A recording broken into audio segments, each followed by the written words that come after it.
party tonight! What? TV party tonight! Oh, we got nothing better to do than watch TV and have a couple of brews. Don't want to talk about anything else! We don't want to know. We're dedicated, yes, to our favorite shows!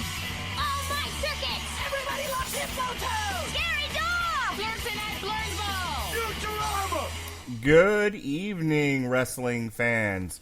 This is a Radulich Broadcasting Network premiere podcast TV party tonight.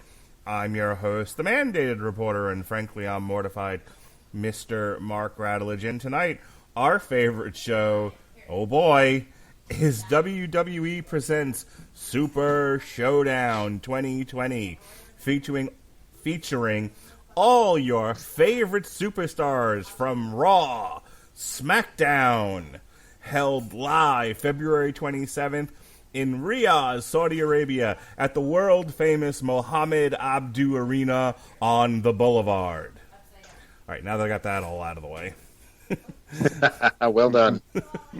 Joining me tonight, as they have done on the last several wrestling podcasts, ladies and gentlemen, the Podsmen first, from Hail.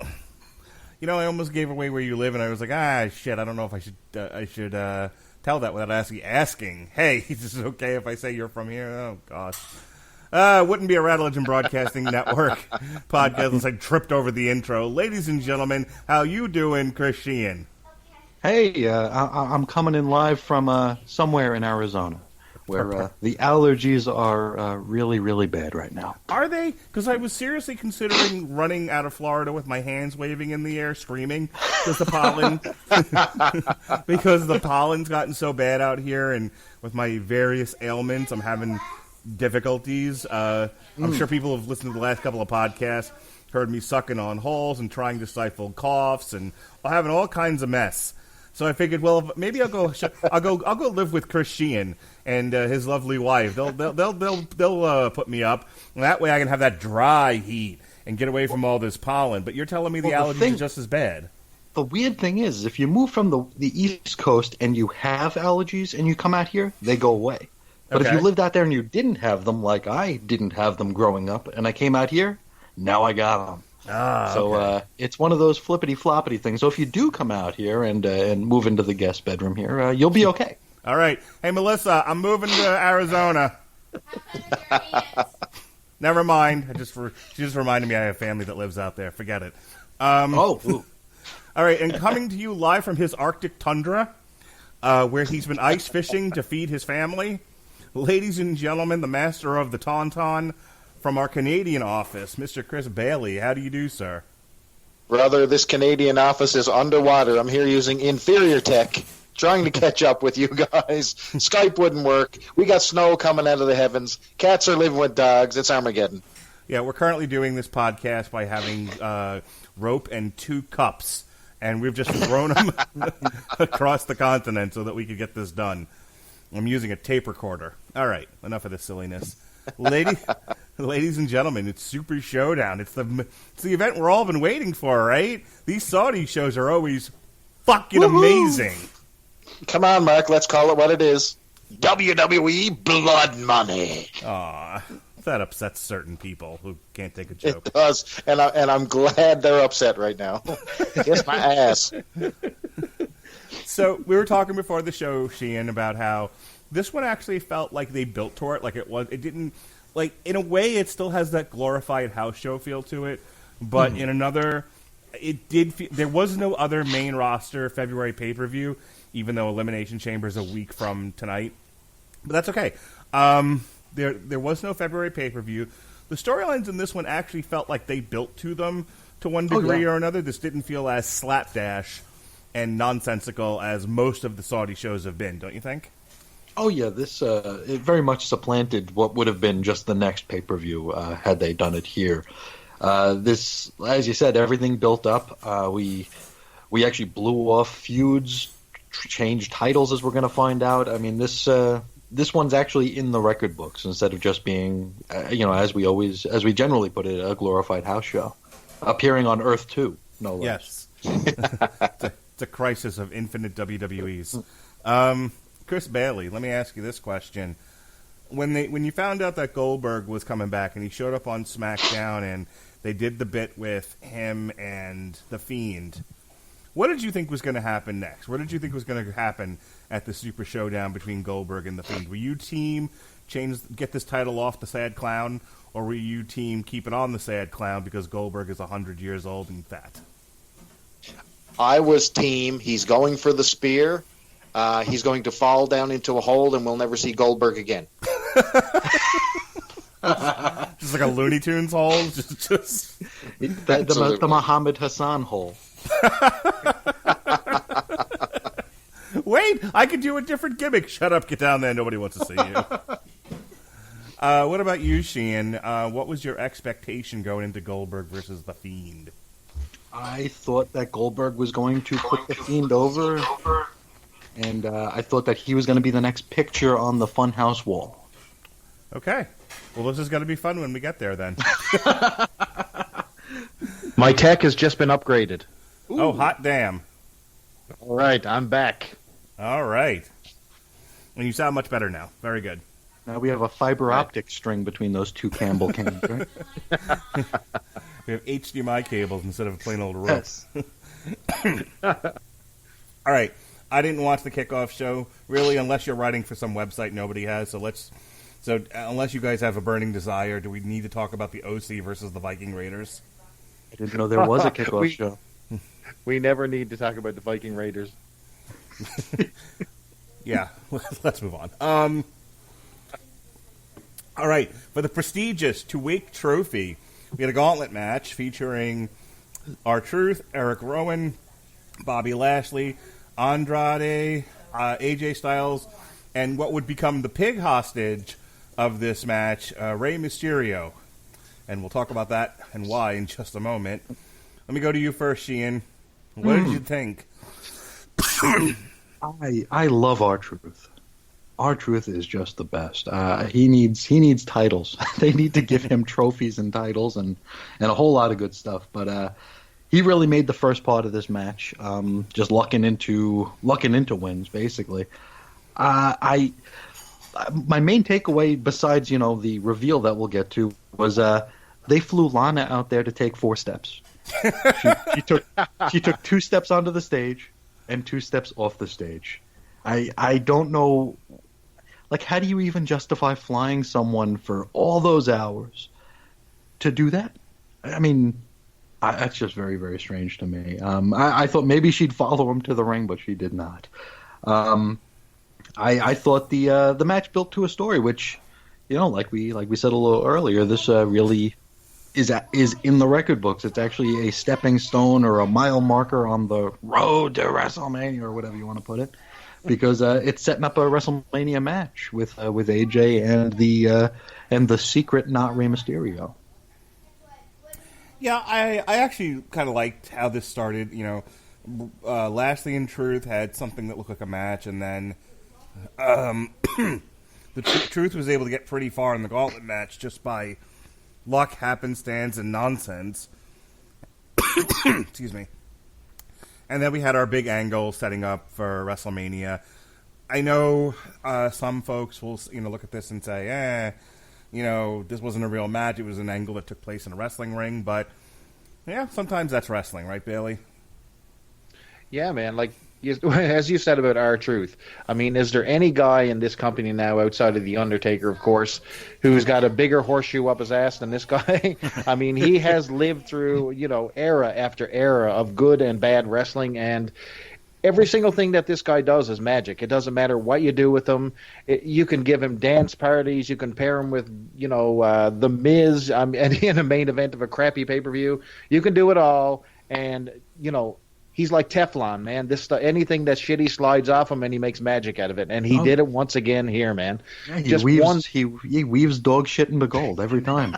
He does. It is amazing. And man, you know what? The fans have a special connection with Truth, man. It's just something.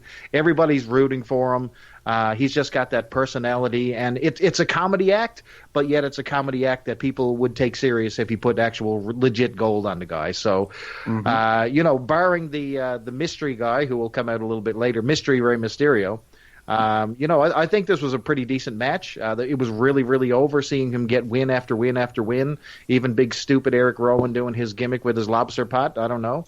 But it's Rocky Mountain Thunder's bag. I was just going to say, that was in my notes here to say. Are you familiar with Rocky Mountain Thunder, Mark?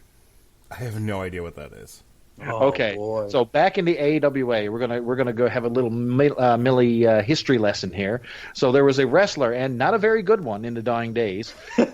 Picture Kevin Nash completely and morbidly out of shape.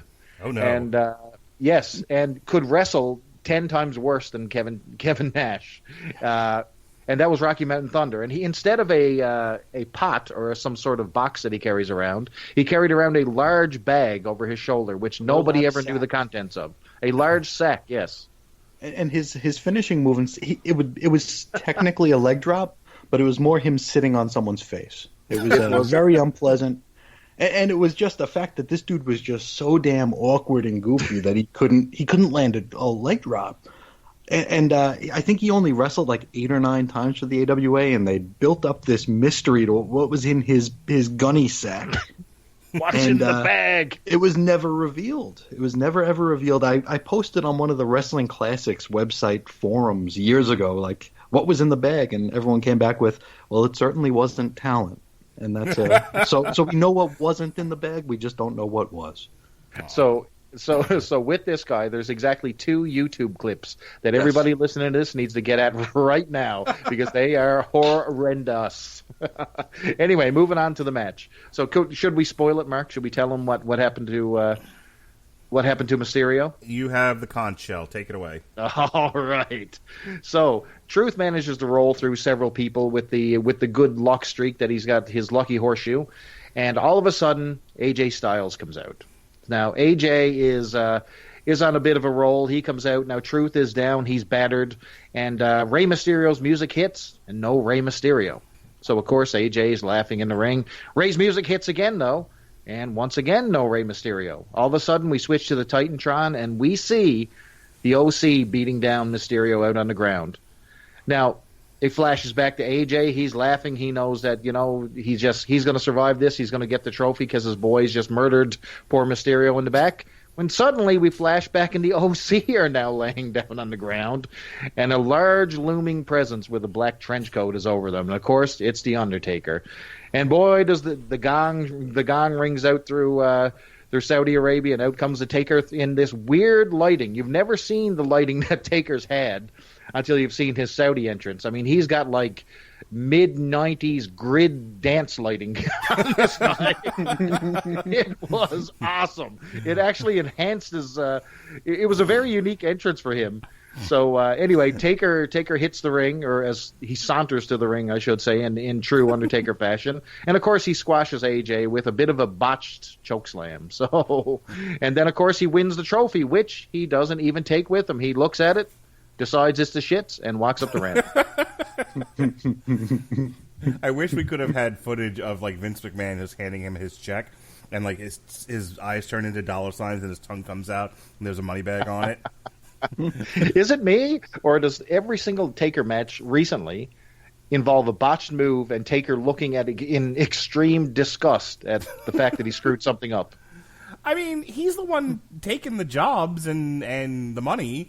If he's gonna get mad at himself for fucking up moves, that's his problem. Like, are these guys? It's actually, I don't know. Are like the guys screwing up, or is it him, or what's happening here? I don't know. There's too AJ many looked of these like in he a jumped row. too high. There's too many of these in a row where like him and Goldberg almost killed each other. You're saying they botched this one up. There's been there's been a couple of situations now involving the Undertaker where things didn't click, and he's 100 years old. And I just want to be a fly on the wall for the conversations that take place. They're like, Taker, what? I'm riding my motorcycle, Vince. What? Was 40 years not enough for you, Vince? Taker. That's the Saudis. They've got my nuts in a jar, Taker. Ready to go back to work, pal? They'll accept nothing less. This week they wanted me to book a match between Joe DiMaggio and Wayne Gretzky, and I'm pretty sure one of those guys is dead. They'll get there, though, brother. They'll get there. I don't understand. They gave us $50 million, and they don't want any actual wrestlers. What's hilarious about the entire thing was, remember when Goldberg fought Taker and it was a big outrage? Oh my God, Goldberg should never be in the ring. Yeah, I think we can all look and understand that Goldberg has had great matches since. Or at least classic Goldberg matches, and hasn't screwed up much at all. Well, until tonight, of course. But I think that Goldberg actually took 90% of the molten heat for screwing up and botching the moves in the Undertaker match. But I don't know. I think Taker is slowing down a notch or two here. I can't wait to see him accidentally murder AJ Styles in Tampa. I kept seeing reports that Taker was at the Performance Center, in the weeks leading up to this. What in the hell was he doing? He definitely didn't get into a ring, right? Was he just there for the tour? I don't know. Well, you ever see the guy at the gym? He never actually does anything, but he's kind of like stretching over here in a corner. He's getting some leans water against the machines. Yeah. Got a towel slung over his shoulder. Walking briskly on a treadmill, maybe. Oh, man. We love you, Undertaker. We'd love it if you'd go away. All right. Hey, did you realize that he didn't even take his hat off? No, Why he didn't. should he? He was not like he was wrestling a match. I know, but it's. I think the receding hairline is becoming a thing. So you know how HBK. I mean, he's got exactly 2 strands of hair that he molds into some sort of top crown that he had for years and years and years. And I think Taker's there now too. I think he's got Bacon Strip City going on up there. I have this vision of like Hulk Hogan hosting a TED talk on how to hide your bald. Thank you for coming to my TED Talk, brother. Welcome to Impressions are us tonight. I love it. All right, let's move on here, unless we have any other further issues to discuss with this shit show. We have The Miz and Morrison, who defeated The New Day, Big E and Kofi, 13-15 according to Wikipedia, by the SmackDown Tag Team Champions, and some people say if this wasn't the best match on the card, it was the second best. What say you, Sheehan? It was pretty good. This was a pretty good match. It was the first sign that they were actually, they changed the title. That's I wasn't expecting that. I thought that they were going to save that for Elimination Chamber or something, or just not do it at all. I didn't know that they were going to actually put the belt on Miz and Morrison. I thought it was a really fun match. I feel like they need to do something new with the New Day because it just feels like it's. I don't know what year it is. Besides looking at Kofi's hair is a different color now. I don't know what year it is when I'm looking at a New Day match. So it's. I think they need to do something with them. I don't know if it's the loss of Woods, even though I'm not the biggest fan of his. I don't know. I'm glad the title got changed. I thought it was a good match, and I'm happy. I'm happy that Miz and Morrison are back together because I think they. I don't see much for them apart at this point with this roster and at this stage. So I think they're making the best of what they've got. Yeah, I think Morrison went out onto the Indies. He did Impact. He did Lucha Underground, and he went out there to see what the world offered him. And now it's all about peeling off those bills from the Vince money tree. Mm-hmm. And him and Morrison worked well together in their initial run. So I hope they amuse themselves. I hope they're both happy, and maybe we'll get a good match or two before they drop the titles inevitably to somebody else. Bailey, I keep waiting for the New Day to break up, and I feel like my kid's going to graduate from college, and they'll still be together doing the same boring shtick. Brother, they have had the barbershop window ready for Kofi Kingston to sail through for a few years now.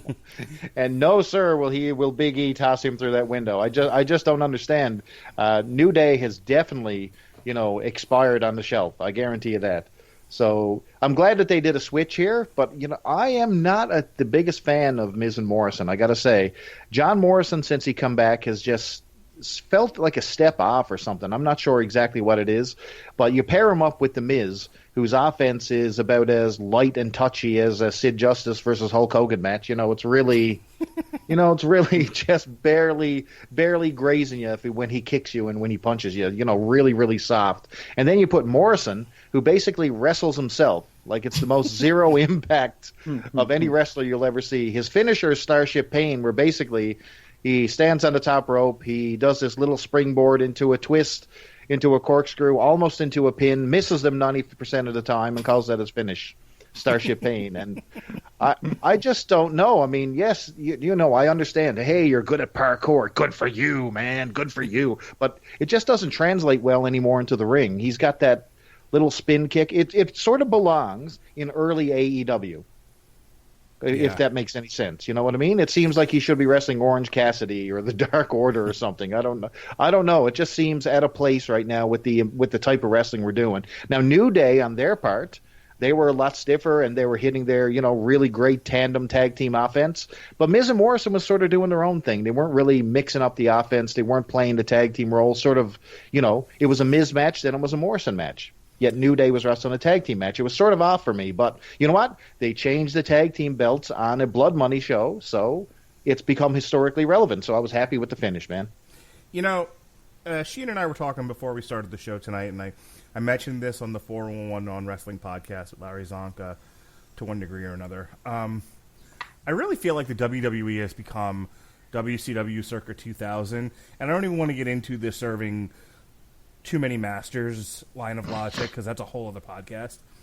But if you'll recall, we can go back to even 94, 93, 92, before Nitro, and things kind of went off in a different direction. There were a lot of guys, and I guess you could say this also post 95, once Nitro started. There were a lot of guys just collecting, checks from Turner Broadcasting for not much effort. They got guaranteed money. They weren't going to get fired. They just had. Sometimes they didn't. They would be paid to show up for a taping and then not used. Mm-hmm. But they got guaranteed money. So, not even getting into the whole thing about people nursing injuries, but more of you showed up to work, you tried not to kill anyone, you went home and you got paid a lot of money to do it, and it showed in the product. And and this is why people.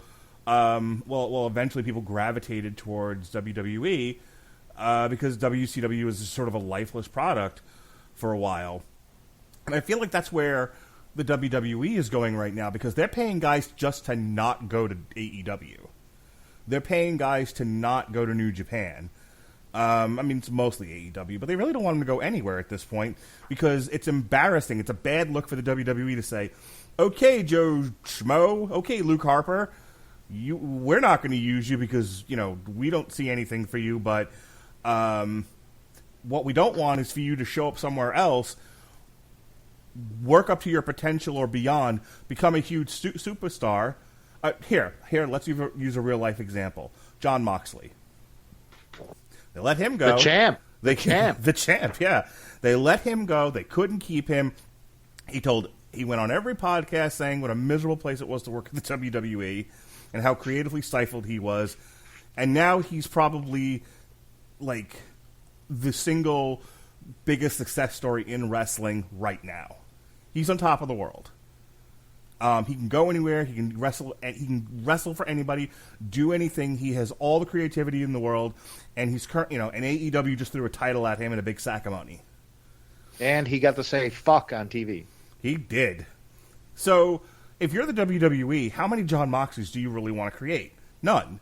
One was more than enough. You see what I'm saying? So I think, there's a lot of guys who realize, well, Vince is going to throw us some of that Saudi money. Vince is going to throw us some of that, some of that Fox money just for us to not go anywhere. And as we'll learn from the Ricochet Brock Lesnar match, it doesn't matter how well you wrestle or how hard you try. You just have to stay, take your checks, shut the fuck up, and show up to work, and don't go to the competition. I'm going to give you a minute to respond to that because that was a lot that I threw out there. But anyone have a counterpoint or anything they want to add to it, Sheehan? Like I said during before we started recording, it's WWE has this lifeless feeling to it now. It's I compared it to the old stock thing, the dead cat mounts, where if you throw a cat across the street, it's technically moving, but it's still dead. Everything in WWE feels like this machine is grinding forward, but there's nothing to get excited about. It's just, and in a lot of ways that WCW 2000 comparison is apt, but in other ways, at least that was a car crash where we're not allowed to see mistakes anymore. We're not allowed to see car crashes anymore because I guess we're just living in a different world. Social media is all over the place, so we get these stupid ass botchamania videos all the time.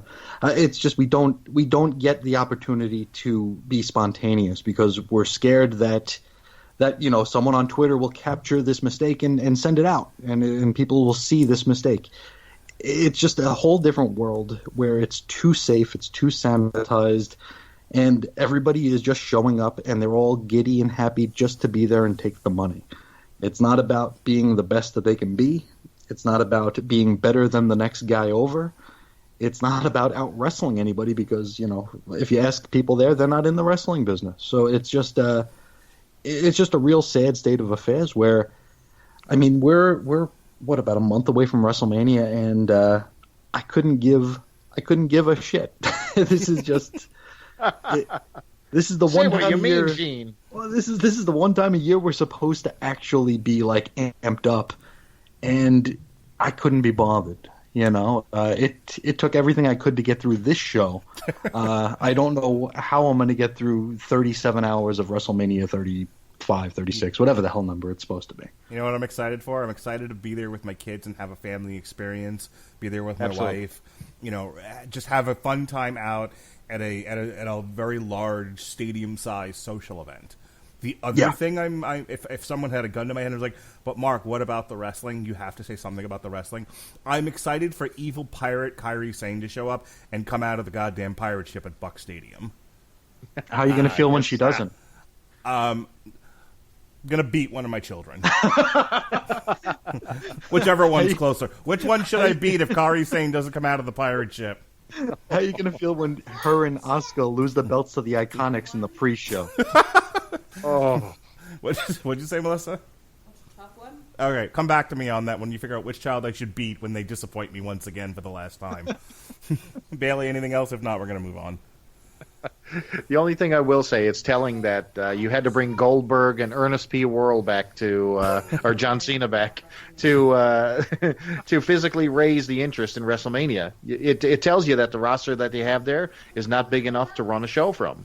So they've done a poor job, and they're putting Band-Aids on with Goldberg and Cena. So, there you go. That tells you everything you need to know right there. Well, in defense of that, they ran a WrestleMania in Georgia years ago, and that featured The Miz versus John Cena, which was so bad and upset so many people, they followed up the next year with 2 main events with The Rock. But, I'm not saying it's a wrong strategy. You need to throw everything at the wall when it comes to WrestleMania, but, it's a telling thing that your roster is not ready to roll. You know what I mean? You're not building for the future. And AEW, their little annoying gnat on their shoulder is chipping away at that quite well. The next match, Angel Garza versus Humberto Carrillo. Hell yeah. I don't really have anything to say about this. Neither guy particularly interests me. Selena Vega is a hot piece of ass, and I don't mind watching her when she's on the screen, but that's not what we got here. We got the, as Jim Cornette called him, the twat from 205 Live and NXT in the Cruiserweight division, and Humberto Carrillo, who they fed oxygen and meth to wake him up from the beatings they've been giving him to get through this match. Hooray, hoorah, Sheehan. Hey, my boy won it. Angel Garza. Goddamn. That's right. That's your man. That's my guy right there. And Humberto, he kind of looks like a 40-year-old baby. He does. His face is just very, very disturbing and off-putting, and I can hardly believe that he actually has any blood relation to Angel Garza, because that's the dude right there. And I'm glad that he won. I'm glad he got his sortie money. I hope the intern that works for the WWE who listens to our podcast pitches this idea now that Humberto looks like a giant toddler, and they start making him wrestle in a suit, and they call him the Boss Baby. A suit and a diaper. That'd be perfect. I bet he'd get over. Bailey, what do you think? Okay, I don't think too much of this. This was complete and utter crap. You know what? It's just one of these matches that are back and forth, just moves, tossed over moves. You had Garza getting the win there in about 9 minutes. Absolutely nothing to talk about. However, Selena Vega, or her absence, was definitely noted. Miss Zelina. I'll tell you one thing that's hilarious, because you don't want to upset the Saudis. So, heaven forbid you have a great-looking woman on your screen during a video package. But when you watch this show back, if you ever do in a billion years and you got nothing else left to do and it's the last thing on the earth that's not killed by the coronavirus, well, take a look at this, and you're going to notice that there's a video package, and every single scene with Zelina Vega has been removed.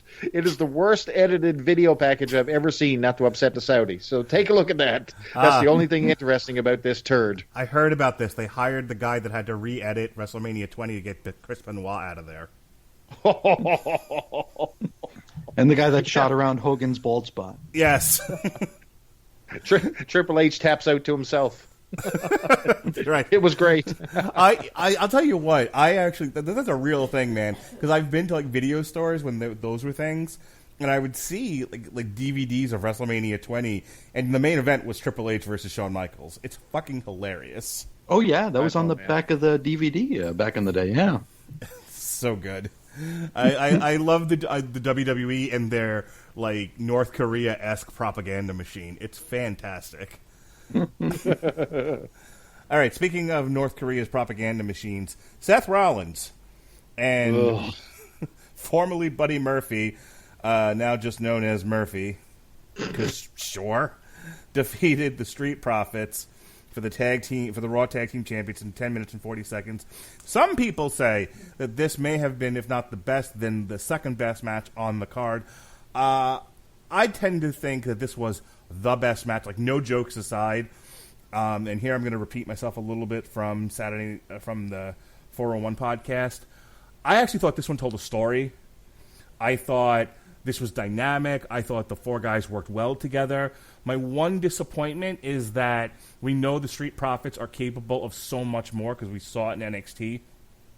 I still have like PTSD from Montez Ford jumping from Texas onto the ladder.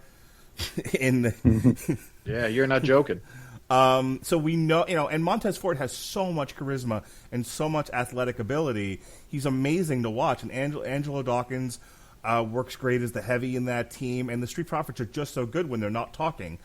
All I want him to do is yell, "We want the smoke" to music. That's it. Please don't say another word, you two. And they work great with Seth Rollins and Murphy are good wrestlers. They try hard. And I think they all did their level best to put on the best match they're allowed to put on. You can see them straining against the bridle in the WWE. They are doing the most they can. Because it just always feels like if you go that extra mile, it won't be appreciated. And so nobody does, and everything just stays in neutral. This was high neutral, but still neutral. So there was potential here for this to be great. It settled in as just being pretty good. What do you think, Sheehan? I don't remember a single minute of this. Oh! I know I watched it, but I couldn't tell you a single. I know that Rollins and Don't Call Me Buddy won it. My only takeaway from like the last few times I've seen the Street Profits is Dawkins better hope he never gets injured, because if he does, they're going to make Ford a star, and he will have nowhere to come back home to. But when Dawkins wakes up out of the hospital bed, there's going to be a plate of glass above his head. And the same goes for the heavy machinery guys. The one who isn't Otis better never get hurt, because because he'll be he'll be fighting some idiot with his hands in his pocket in 90 days after that. But no, I really don't remember anything about this match. I'm sorry. Aw, that breaks my heart. Bailey, come on. Am I alone here in thinking this was the best match on the card? Well, second best match, because the best match we haven't talked about yet. But this one? Did we lose Bailey? He's gone. See, Yeah, with the Rollins thing, I don't know. So he's got that whole Messiah gimmick going on. You know, he's tagging Buddy Murphy along with him. You know, I'm just glad that Murphy has something to do outside of, just jobbing all the time on 205 Live or NXT. So it's good to see that. As for the Street Profits, man, you talk about someone whose star has fallen off a cliff. I don't know if they really even had a chance to get over. I think the backstage vignettes actually killed these guys before they really hit their popularity. I mean, that stupid smoke thing that they do, even the backstage vignettes thing, I think is worn out as welcome with fans. So I think the little bit of hotness that they had in NXT is pretty well washed away, and they are just mid-card jobbers right now. And once again, we have yet another set of tag team champions that are mismatched. Like, we have two people thrown together again. Which still bothers me. I came back from the heyday of tag team wrestling, so I mean, everyone wore matching trunks and everything back in my day, brother. So another mismatched team here. But anyway, right finish, really probably best match on the card. All right. I don't think they'd make a Seth Rollins, Buddy Murphy 2-pack LGN action figure thing there. So. Yeah. Nothing wrong with that, brother. Does anyone buy those? Because whenever I go to the store, they're right next to the Star Wars toys in the reduced price area. Do kids even play with toys anymore? No, my kid's abandoned. And listen, I'm from the old school where we actually played with our action figures. You know what I mean? Bins and bins and bins of figures. And I've got all the vintage stuff too. And I mean, my kids could not care less. Yeah. I spent a few years working for Hasbro as a corporate merchandiser, and this was right when the new Star Wars movies were coming out. And I remember going to the back of the stores and stuff, and pulling out all the figures and stuff, and bringing them to the Star Wars section, and there was no room to put them out because nobody was buying anything. Oh, so it was all. I know Finn was one of them, and then there was a girl, and I don't know what her name is, but they were. Her name was Mary Sue. Okay. They were warming the pegs, and I was never had an opportunity to put more out because nobody was buying the shit. So kids are. I don't know if kids are as big on toys as they were back in our day. Yeah, I remember being a kid. I had all the Masters of the Universe toys and Transformers and G.I. Joe and all that because I was a real boy. In the 80s. Yep. And for one of the things my son and I used to do is we would go for walks before he started school, and I would let him wander around Toys R Us when those were things back in the old days. Or if we didn't go to Toys R Us, we'd walk around Walmart. And even when he was younger and he was more apt to play with toys, he didn't gravitate towards a lot of that stuff. Like, he got a couple of the WWE, so I can make a relative point. He would get a couple of the zombie figures, but that's because I'm pretty sure they were zombies, and he didn't give a shit that they were wrestlers. To be fair, a lot of their careers were dead by that time anyway. Hey!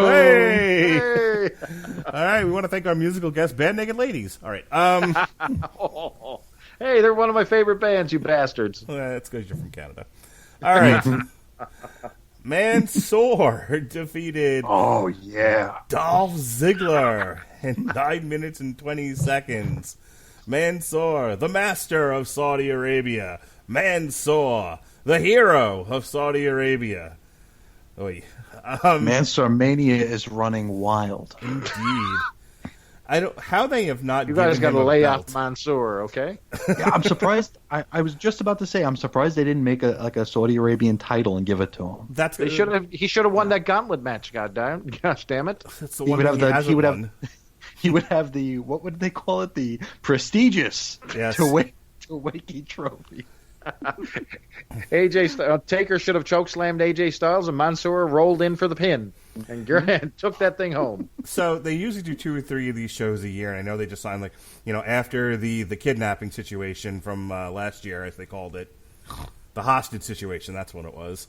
Then the next day they signed a new deal with Saudi Arabia, as I laughed and laughed at all the people on Twitter going, oh, they'll never go back. Money, money, money, money, Money talks. Everyone's got a price for the Saudi Arabians. So I'm hoping at the next show, the greatest elimination chamber or whatever they call it, they Mansoor wrestles for like the Saudi Arabian heavyweight championship of the world or something like that. Like, I want them to give him a belt that's even less meaningless than any of the lesser boxing belts. Well, you know what belt has not been defended since it's been given?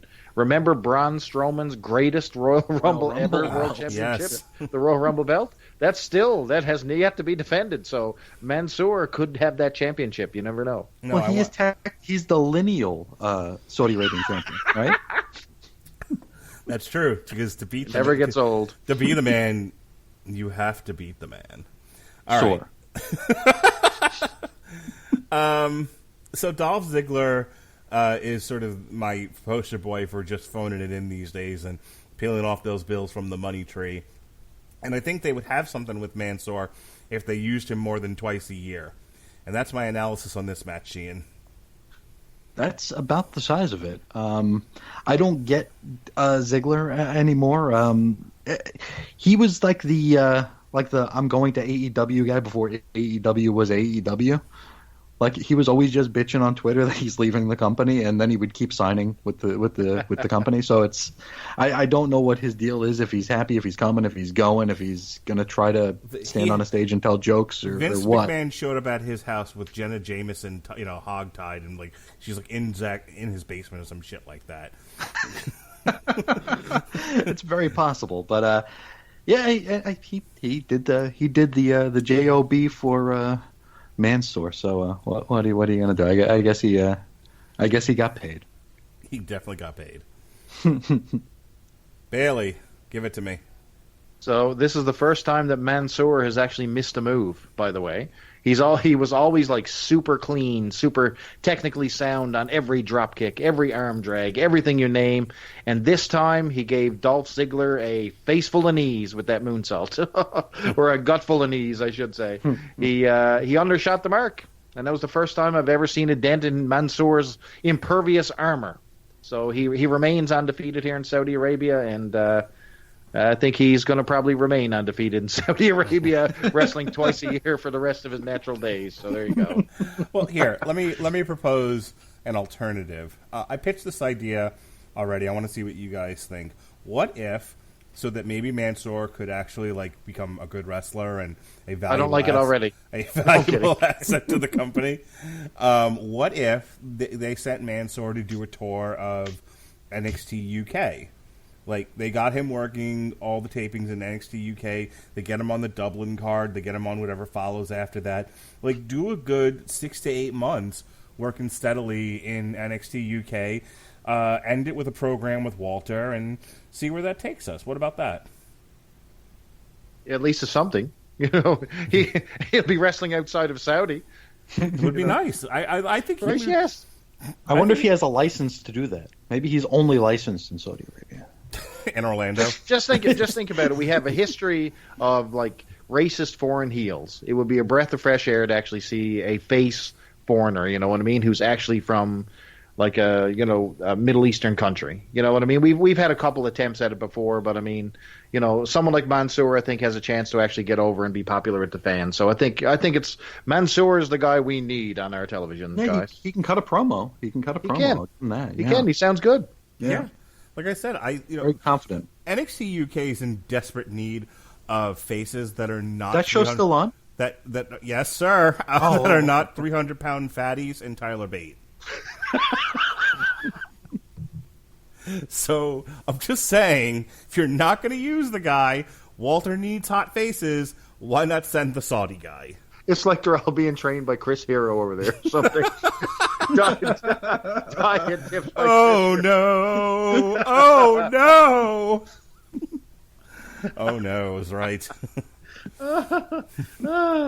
Anyway, The next match was so nice. I watched it twice, and let me ask you a question, a serious question. We've had a lot of fun on this podcast, but let's get down to brass tacks, Chris Sheehan. And I'm going to ask you. I'm going to stick my finger in your chest, and I'm going to ask you a serious question. Have you ever seen a man mauled by a bear? Maybe. Because that's what we saw in what they called a match between Brock Lesnar and Ricochet, was some poor man being mauled in the woods by a bear. Absolutely. The match was one of those that I actually had to watch twice because I went to answer the door, and when I got back, it was over.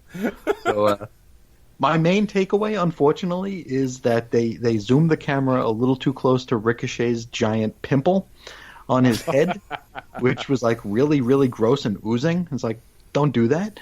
But yeah, Brock just mauled the shit out of him, and I was happy with that. I'm not the biggest Ricochet fan. In story, in continuity, Ricochet was half responsible for Brock Lesnar being eliminated in the Royal Rumble. So the story made sense leading into the match. Brock Lesnar thrashing Ricochet to a degree made sense. However, there are times when I think the WWE is trolling its audience, and this was one of them, like going out of their way just to say fuck you fans. Because how do you give Ricochet that big babyface promo beforehand when he's like, why not Ricochet? Which you could distinctly hear Vince McMahon laughing in the background. And and then have him get less offense than Cowboy Cerrone against Conor McGregor. I mean, this was the most one-sided beatdowns I've ever seen. On the plus side, at least Ricochet didn't wear his cosplay gear, right, Bailey? Jeez, he never had time to put his cosplay gear on. My God, it almost like it was actually refreshing to see him come to the ring with something different. Even his entrance felt a little bit more, non-rehearsed. You know how everybody in WWE has their signature entrance and they have their own poses, and so when they get in the ring, they have their own little swagger and point to the crowd like everyone has. It seemed like tonight we saw a little bit of a different thing. You know what I mean? People were sort of doing something different, and Ricochet looked something different, and it was kind of cool. So, even though he looked like he was, just woken up from the dressing room after finger banging himself or something, and he ran to the ring and just got destroyed. But people asking, why is he doing two podcasts on the same show? This is why, because I can't say this shit on other people's podcasts. You damn right. But yeah, you know what? I love this finish. This is what Brock Lesnar matches should be. I love a true ass whipping, and you know what? A squash doesn't hurt nothing or nobody. He got beat by Brock Lesnar. Nobody's going to look at Ricochet any different. So, It builds Lesnar up for his match at Mania. Way to go! Perfect. Yeah, I mean, Ricochet is literally in the same place he was before the match. It had zero effect on him. I will say this, and I mentioned this the other night. You also can't take Ricochet seriously for a while. Like, he can't seriously challenge for like an Intercontinental or U.S. title or any other belt because, how could you? At this point, it's going to take... cool as ice. Yeah, it'll take a few years for them to build him up to where anyone could believe he could actually win a significant match. He's going to be beating AJ Styles for the next 4 weeks in a row, probably. We've already done that. Like 3 times. He should have... Maybe next time on Blood Money, part whatever, he could lose to Mansoor and just, complete the trifecta. There you go. That'll be perfect for the Saudi Arabian Heavyweight Championship of the world. I'm all about this, Bailey. Good job. Me too, brother. You should book for WWE. All right. Now this was... I watched this next match with Jonas, and even he thinks King Corbin stinks. But I'll tell you, my son bid on every pinfall in this match. It was really fun to watch wrestling with a small child who isn't utterly cynical and hates the product. He really thought Roman Reigns had a legit chance of losing this shit show. and it made what was an otherwise boring, plodding, wrestling through Jello, seemingly endless fucking feud between Roman Reigns and King Corbin really enjoyable for me, at least, because I got to watch it through the eyes of a almost 6-year-old. So that's my take on it. And some people have heard me say that before. Objectively, not a good match. Roman Reigns versus King Corbin in a steel cage at 12 minutes, 50 seconds. Sucked on ice. But if you're a small boy, this was hot bananas. Right, Sheehan? I think that's the only way to watch this is through the lens of an unjaded child. Because, you said it was, 12 minutes? It felt like it was at least 2 or 3 times that. It was slow motion. It's weird. Like, there are some feuds that feel like they go on forever, but they also have like a reason to sort of have existed. This one's about dog food, and it started in 2017. I mean, this is a long program, and it sucks. It's not doing anything for either guy. I don't think. What does Roman Reigns get from beating King Corbin, who he's beat 1 billion times already? What does King Corbin get from losing to Roman Reigns, who he's lost to 1 billion times already? The only difference here was that it was in a cage, and it sucked. I don't know. There's really nothing to say about it. It sucked. What's funny to me is how much go away heat King Corbin has picked up, and in the guy's defense, he's doing what he's told. I don't know what more he could be doing, maybe, because here's the thing. I could talk about his work could be better. He could be more dynamic. He could work a little slicker, a little smoother, a little faster. But don't you think he's doing what he's been told? Oh, 100%. Working at the speed he's supposed to be working at, and he's a young guy who I would imagine thinks he's going to have some longevity in this company. He will. Yeah, it's like we're all shitting on the guy for doing his job, and it's not his fault that it sucks. It's kind of you're damned if you do and you're damned if you don't. Because if he goes out there and him and Roman Reigns somehow pull a 5-star Meltzer Classic in the Tokyo Dome out of their ass, they're gonna walk backstage. And Vince McMahon's like, I didn't like it. I couldn't follow it. Too many Canadian destroyers. And so they go out there and they do exactly what they're told. And it's like the bosses are happy. They're doing their job the way they're supposed to. But then we fans are like, you guys are the drizzling shits. We're told to eat shit and enjoy the taste of it. And exactly. It's just not. It's just not there. It's this whole feud has been just the shits. Yeah, I don't like Roman Reigns. I thought he was the worst part of the Shield, and he did his best stuff when all he had to do was powerbomb guys through a fucking table. But it's not his fault that Vince McMahon anointed him the future of the company. Just no matter many what times, no matter what the rest of us thought. So it's one of those where. Personally, I feel bad for the guys, but they're unbearable to watch to me. Mm-hmm. You know what I mean, Bailey? 100%, sir. So this one you got to see Corbin, I think this is the resolution of their feud, obviously. So what a better blow-off than in a steel cage, in blood money, of course. You got to see the chain Superman punch. That was pretty cool. If you're a kid booking this, you're going to go, what if Roman Reigns put chains on his hand and Superman punched him? You know what I mean? Yes. It's like a kid wrote this shit. I tell you what Corbin is waiting for. Corbin is waiting for the next King of the Ring to come by so he can actually drop this whole crown gimmick. Oh my God! It's time for the King Corbin portion of our Corbin journey to end here. Now I think this was the death of the King right here. Hopefully. These King gimmicks though they always suck except for Booker T. It's just goofballs walking around dressed like royalty, and it's not even and I know it's only to make one guy laugh, and he isn't us, but I don't get the point of going back to the well so often because it just never works the way I think they think it's going to. Yeah. So this one's for the nitpickers. Get this now. I want to point something out before we move on. So Roman Reigns defeats him, okay? So he hits him with the Superman punch, kills him in the cage. He's leaving. He's walking up the ramp. He's very super, like, overwhelmingly excited to slap hands and bump fists with the Saudi kids. You remember that? Mm-hmm. After the match was over, he's going to, like, he's really connecting with these guys.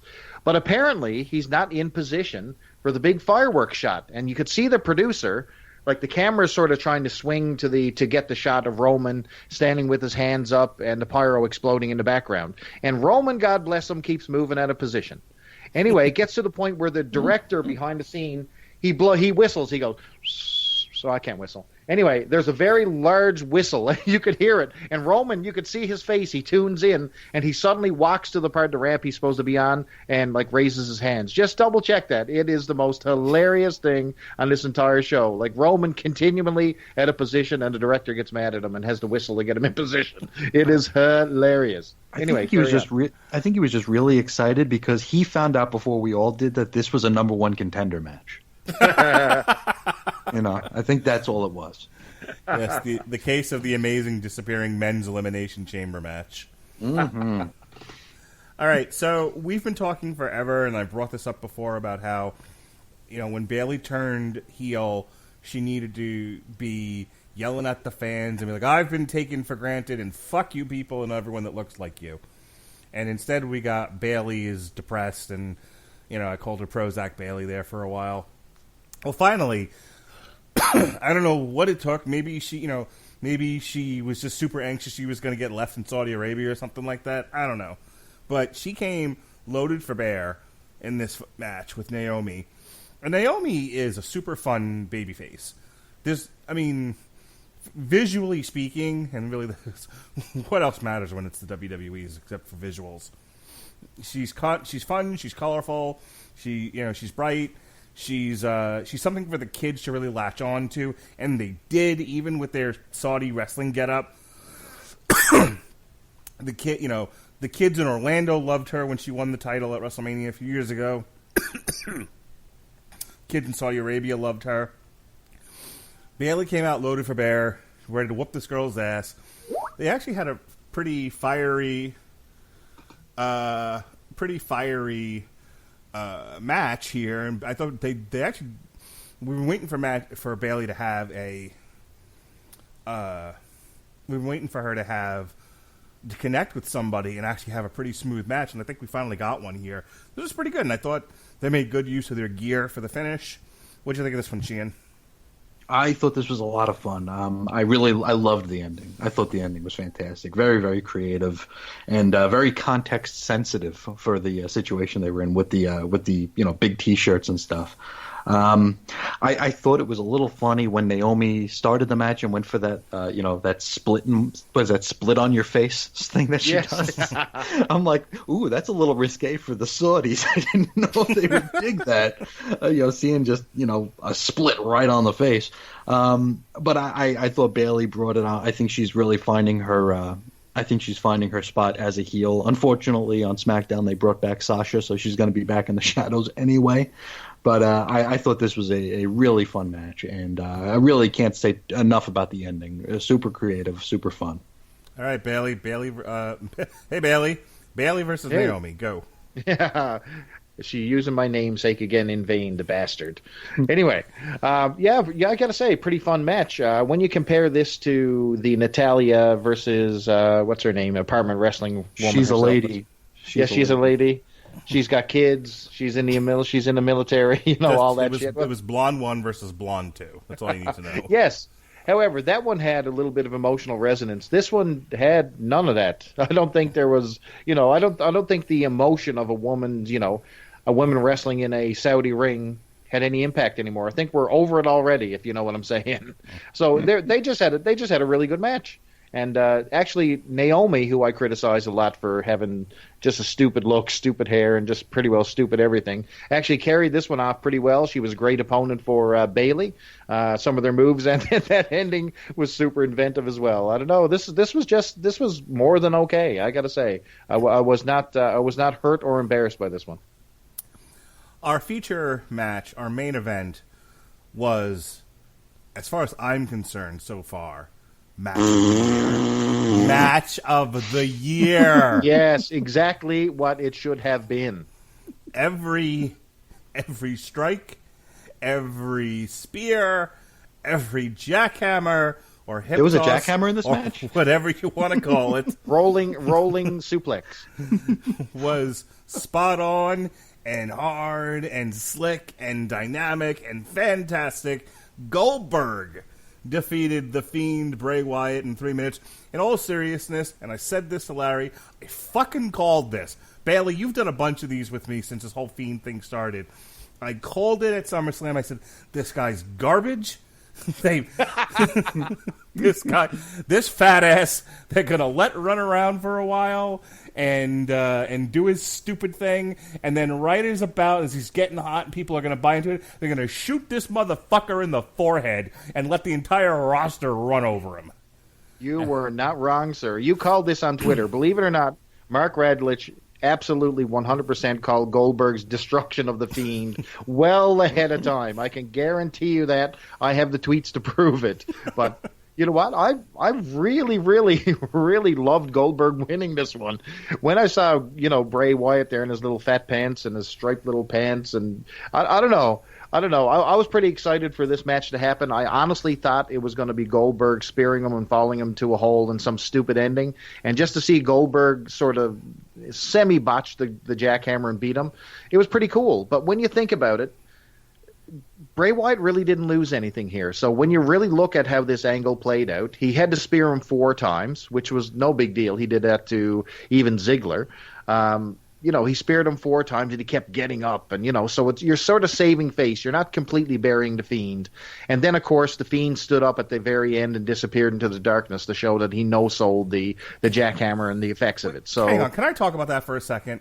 Can you ever see sure. like Tex Avery cartoons or some of the 100%. Warner Brothers cartoons Sure, where you of have course. like the big, scary monster villain and then the hero fights back and the thing turns into something else, like it turns into a sheep or it turns yellow and runs away. You know what I'm talking about? Sure. Okay. I'm glad you at least are smart enough to say sure and not ask me what the fuck I'm talking about, because some people do, and then I got to play music on Spotify. Hi, Jesse. Anyway. Poor Starcher, the disapproving dad. Rule number 1, just agree with me. Anyway, so yeah, if you've ever seen like in the cartoon where the villain suddenly turns into something else and runs away or whatever, when Goldberg beat The Fiend and The Fiend jumped up, like what was supposed to be this scary, intimidating monster turned into an elementary school fat kid with his Halloween mask throwing a tantrum really quick. It's like that guy you see at the airport who's walking around with the WWE title on his shoulder. You're like, what the fuck? What are you doing, man? Well, no. What are you He didn't doing? look like that much of a loser. But, Hey, listen, is it me? So Wyatt came out with the Bray Wyatt Fiend belt, did he not? he did. And they swapped So it. where They swapped it So for where the the hell? SmackDown one. What? They just have 2 belts on the same night? They did. They just had 2 belts at ringside. You talk about telling. They couldn't have that they were going to change the belt. Who was the guy walking down the ringside? Oh, I guess we're changing the titles. Here comes the ref with 2 belts. None of them were paying attention, though. Yeah. None of the crowd was like, is there still a show going on? Yeah, Bray Wyatt totally threw a fucking tantrum in there, and I'm like, aw, you look like a sad fat kid. It's true. Utterly, you say he lost nothing in this. I say he lost whatever mystique he had, and it was only worse on SmackDown the next night. But let's finish this up. Yeah, Sheehan, go ahead and say your piece here on the Bergie versus the Fiendy. I had no problem with Goldberg winning it. Like I said about Taker before, if you're going to be in a high-profile match on a high-profile-ish show, WWE has a performance center. Go to the fucking place. Do your fucking move on a 300 and change pound dude, so you know you can do it. This hip toss is embarrassing. Why is Goldberg why is he so fragile? He's a giant. He's a giant athlete, and he can't do anything. I don't understand what the deal is, and it's always like every time we see him, like we kind of cringe every time he goes for impact. I swear he hit him with 4 spears, but he slid every single time. He never hit him full 100%. force. He fell. He hit his knee before he hit Bray. And this jackhammer was a pathetic joke, and that's what won the belt. It was a jack-off. They have a performance center. There's like 8,800 rings in that fucking place. Go into one and jackhammer a guy. Spend an entire day jackhammering guys to make sure you can do it in the main event of a show. But don't warn them. Just start snatching motherfuckers. Just pull people out of the parking lot, kids off the playground, and so, work your way up to a 400-pound and guy. so let me teach you how to do a promo. Ah! And I think the one thing I would change about this, besides the effectiveness of the moves, I think I would have made actually I take that back, because this wouldn't have mattered in Saudi Arabia. If this was happening anywhere but Saudi Arabia, I would have had Bray squash a guy, then have him do an open challenge. Goldberg comes out of nowhere, spears him, pins him, bada bing, bada boom. Absolutely. That would save more for the Fiend, because he wasn't prepared for this match. And I mean they're moving Fiend on to Cena, and my hopes aren't high for Bray. And the very fact that the next night, after losing his belt, he comes out and he points to the sign. Instead of attacking anybody, he comes out and cordially asks Cena for a match. Hey, let's have a fight. Instead of jumping him, doing anything scary, it's just gotta go. Yeah, I can't tell you how much I hate the sign pointing thing, but Chris Bailey, give me your final words and your plugs and whatnot. I know you gotta go. Yes, sir. So, you know what? I actually enjoyed this match. I popped a little bit when I saw Goldberg win the belt. I actually got it spoiled on Twitter for me as I was on the way home, driving home, and all of a sudden a stupid idiot just had a picture of Goldberg with the belt. Thank you, whoever you are. I'll remind you to clump you with Aaron Myers on my asshole pile. But there you go. How about that shit? Anyway, yeah, so no, I really enjoyed this, and that is literally it for me. I've got to go contend with a snowstorm and dig myself out of a house here right now. Oh, so, goodness gracious. Okay. Yeah, I've got 25 centimeters of snow out in my front lawn that I've got to toss away so I can get to work tomorrow morning. So What's that in American? Hang on, before you go, since we're not going to be able to do it tonight, you just answered my question. 50 words or less on Revolution. Oh, really enjoyed it, to be quite honest with you. Solid pay-per-view, top to bottom. Lots of cool stuff. They finally got Adam Page over. I was shocked to shit. And you got to see John Moxley curse and swear like a sailor in that main event.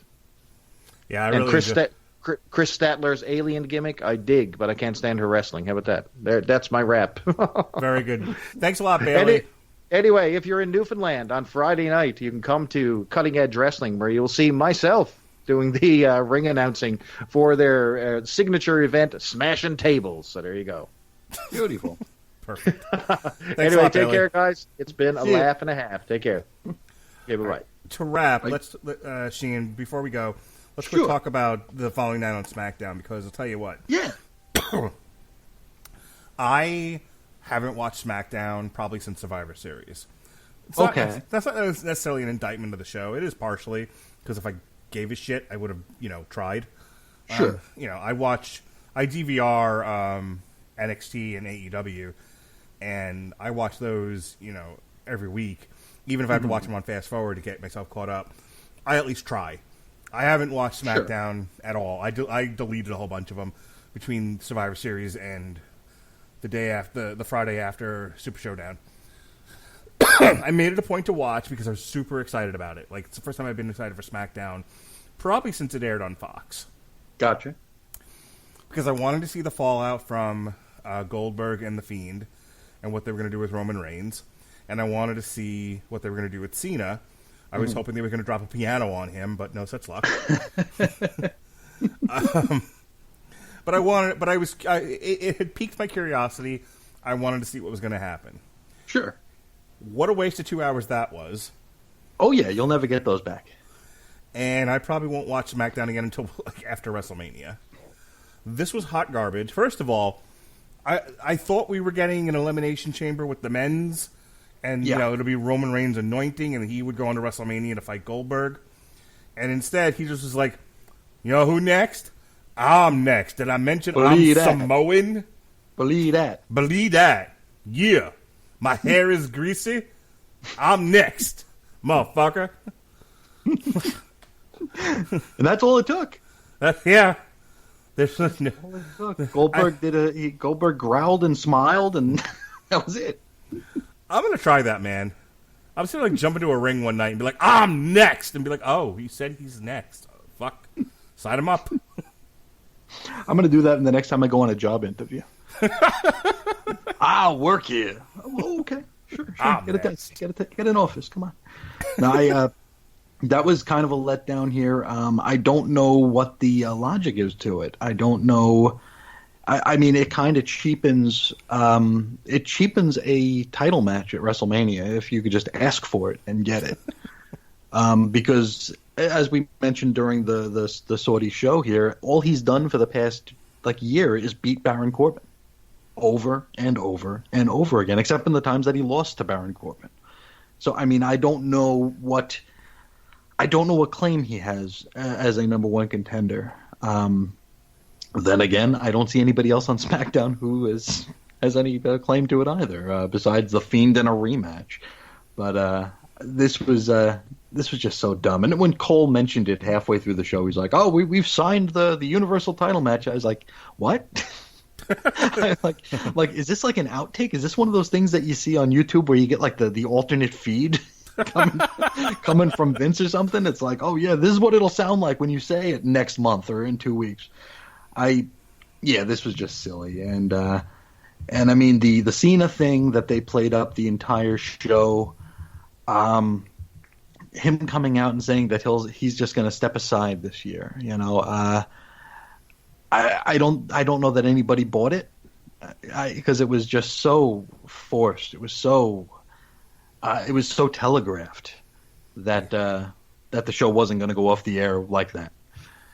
And that whole promo was such a waste. It was like I'm not saying goodbye, but I want to be magnanimous and give what would have inevitably been my spot to somebody else more deserving, since I'm not going to be here all the time. Here comes this fat kid with a scary Halloween mask, who wants to have a match. Oh, all right. Well, don't believe a word of what I just fucking said, because I didn't mean it. Tip my hat. Yeah. I didn't mean it, and I will absolutely take one of those spots. Thanks, everybody. Go see my movie, Fast and the Furious 900. Yeah, I don't know. I don't know what the thinking is, even with this Cena Fiend match, unless Cena's going to do the honors for him, which it might very well happen. I don't know what good it'll be, you know, wrestling a guy who hasn't wrestled in over a calendar year, to getting a win over Cena. I don't know what the weight of a win over Cena really gets you right now. I don't know that really does a whole heck of a lot for you at this point. And I would have, if you have to give Cena a match at Mania, I would have loved for it to have been get an up and comer out there to call him out the way he called out The Rock. You said you were never going to leave, and where'd you go? You know, maybe just flip the script on him a little bit. Hell, I mean, get Sami Zayn out there. He can talk, and he's a prick. Get him out there and have him be like, "Hey, I thought you weren't going to leave, and you're gone now. How about we do something?" And I just don't know what. I don't want to see a Cena Wyatt match.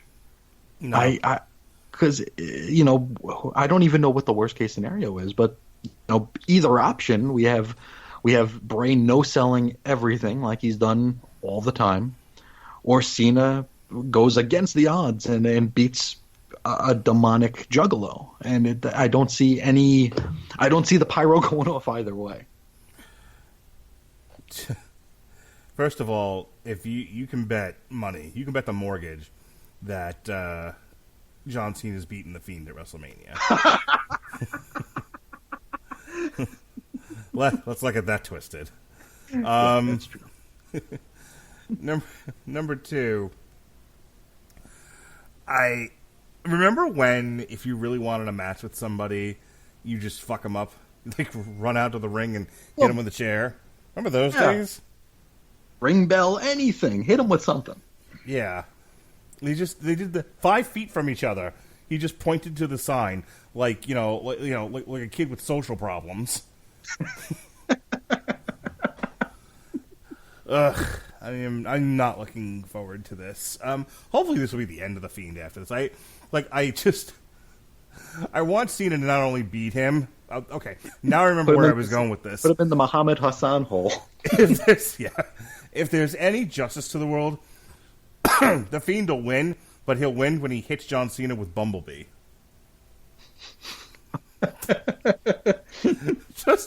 I want it like Mad Max style, like John Cena gets in the ring, like throwing his fucking hat and his wristbands. He's like, all right, and here comes the Fiend. You just vroom, and out comes fucking Bumblebee in his like Charger form, and not as the Volkswagen, but as whatever car he was in the Michael Bay movies, and just there's the Fiend just drooling and looking like Goofy as Mr. Wheeler, red eyes, just you just see like the Fiend is death proof, and he just drives straight into the ring. That's a way to close the show for sure. Yeah, I will take back every negative thing I've said about Bray Wyatt if they let him kill John Cena with Bumblebee.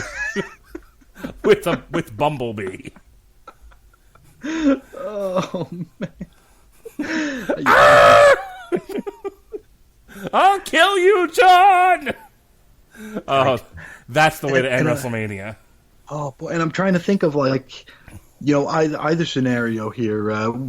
Barring a Transformer coming out, where do you go with the Fiend here? If he wins, it's like okay, and if he loses, it's like okay. It doesn't matter. It's just so much of this sanitized, nothing matters WWE. This time next year, he'll be accompanying Bobby Roode and Dolph Ziggler to the ring. Well, they all have a dancing gimmick because that's important. Oh, that's it. It'll be the new 3-man band. Bray's still gonna wear the Fiend mask. Yes, it'll be like a Slipknot version of 3-man band. But he'll carry a jug he blows into.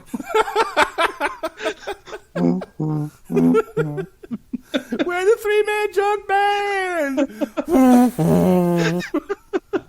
Perfect. And they can put some of those like sparkly rice lights in the jug, like the fireflies and stuff. I think we got a gimmick for this guy. I think this could work. We just get Mansoor out there. We'll play in the washboard. Perfect. Oh Jesus! I don't think there's anything left to say. It's not getting any better than that. So, yeah, I think we've peaked. All right, go ahead and plug whatever you got going on for yourself. Certainly. You could find me on Twitter at Ace Comics. You could find me blogging every day at chrisisoninfiniteearths.com. I have a bit of a randomized situation going on there now because the books that I'm supposed to be reviewing, I realize I don't own them, so I have to track them down. So there's a bunch of other stuff going up. It's a lot of fun over there. I'm hoping to get back into recording my voice on things over at chrisandreggie.com and chrisandreggie.podbean.com is where you could find all of that nonsense. But that's been slow going, but hopefully it'll kick into gear again real soon. So, folks, if you are subscribing to the Radulich Broadcasting Network through W2M, and you enjoy our unique take on pro wrestling, you get to hear me give a full review with less jokes, not a lot less, but a little less jokey, on the 411 on Wrestling podcast with Larry Zonka. We reviewed Super Showdown. Some of what I said here, I said there. Some of it, some of it was different. Different kind of format with Larry. I had to behave myself a little. So it was nice to kind of cut loose tonight and make jokes about John Cena getting hit by a Transformer. So if you're interested in what I sound like when I'm trying to behave myself, or you just like Larry Zonka and you want to hear what our thoughts were on definitely the better show of the weekend, AEW Revolution, and that's saying something even, with the ye old Orange Cassidy on the show. you can go ahead and go to 401mania.com and the Wrestling Zone. His podcast is there. It's also on the 401 Mania YouTube account. Or you can subscribe, like I do, to the 401 on Wrestling podcast to whatever you're subscribing to this. In terms of what else we got going on in the Radulich and Broadcasting Network, I'm going to get through this before I have to cough again. We've got a couple of shows for Lock and Key. We've got the book. We've got our TV party for the show. Jesse and I reviewed Demons and Wizards 3. I read to Jesse, I read him a bedtime story. It was Green Eggs and Ham, Sam I Am. It was fantastic. We had ourselves a little discussion of that book. That was a lot of fun. And that was all in service to our television review of Green Eggs and Ham Season 1. If you've got Netflix and you've got a couple hours to kill, you should really watch Green Eggs and Ham. It was a lot of fun. Myself and Alexis Hannah reviewed it. We had a great time. That's about it. Next week, we've got October Faction Volume 1, the TV party for October Faction. We'll review the new Five Finger Death Punch, the new Invisible Man movie. We've got another chapter of the Heavyweight Boxing podcast. So we're going to look at the first part of Muhammad Ali's career when he was Cassius Clay. And then Saturday night's all right for fights. It's Adesanya versus Soldier of God for the middleweight title in the UFC. This pay-per-view, myself and Robert Winfrey are going to provide alternative commentary for you. That's it. I'm done talking now. I want to thank the Podsmen for joining me tonight. And be well, be safe, and behave.